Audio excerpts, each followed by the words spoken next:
కోనసీమ జిల్లా కమనిలంక వద్ద గోదావరిలో గల్లంతైన యువకుల కోసం ముమ్మర గాలింపు కొనసాగుతోంది. ఉదయం నుంచి ఎస్డీఆర్ఎఫ్ బృందాలు అధికారులు గోదావరిలో గాలిస్తున్నారు.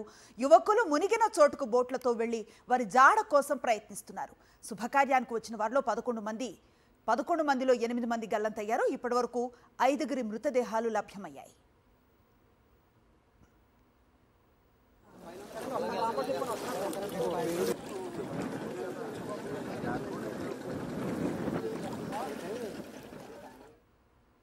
కమనిలంకలో ప్రస్తుత పరిస్థితికి సంబంధించిన పూర్తి అప్డేట్స్ ని మా కరెస్పాండెంట్ హరీష్ అందిస్తారు. హరీష్, ఏం జరుగుతోంది అక్కడ? ఈ రెస్క్యూ ఆపరేషన్ కి సంబంధించి ఎట్లాంటి అప్డేట్ ఉంది?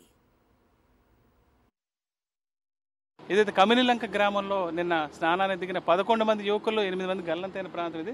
కరెక్ట్గా ఈ ప్రాంతానికి వచ్చేటప్పటికి నడుచుకుంటూ గోదావరిలో కొంత దూరం రావడం జరిగింది. అక్కడి నుంచి ఇక్కడికి రావడంతో లోతు ఒక్కసారిగా ఎక్కువగా ఉంది ఈ ప్రాంతంలో. ఇది వృద్ధ గౌతమి పాయ. ఇది ఈ ప్రాంతంలో చాలా వరకు 2-3 అడుగులు ఎత్తు మాత్రమే ఉంటుంది. కాస్త ముందుకు వస్తే 20 అడుగుల మేర లోతు వస్తుంది. ఈ విషయం తెలియక కనీసం అంచనా వేయలేక యువకులు ఇక్కడి వరకు రావడం జరిగింది. చాలామందికి అందులో ఈత రాదు. దాంతో ఒక్కొక్కరిగా గోదావరిలో మునిగిపోవడం ప్రారంభించారు. ప్రస్తుతానికైతే గల్లంతైన 8 మందిలో 4 మృతదేహాలు అయితే లభ్యమయ్యాయి.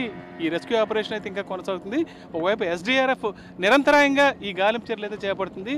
ఇవాళ తెల్లవారుజాము నుంచి కూడా ఇప్పటికి 3 మృతదేహాలు వెలికి తీయడం జరిగింది. మరోవైపు పోలీస్, రెవెన్యూ, అదేవిధంగా ఫైర్ సిబ్బంది కూడా తెల్లవారుజాము నుంచి కూడా నిరంతరాయంగా ఈ గాలింపు చర్యలు అయితే కొనసాగిస్తున్నారు.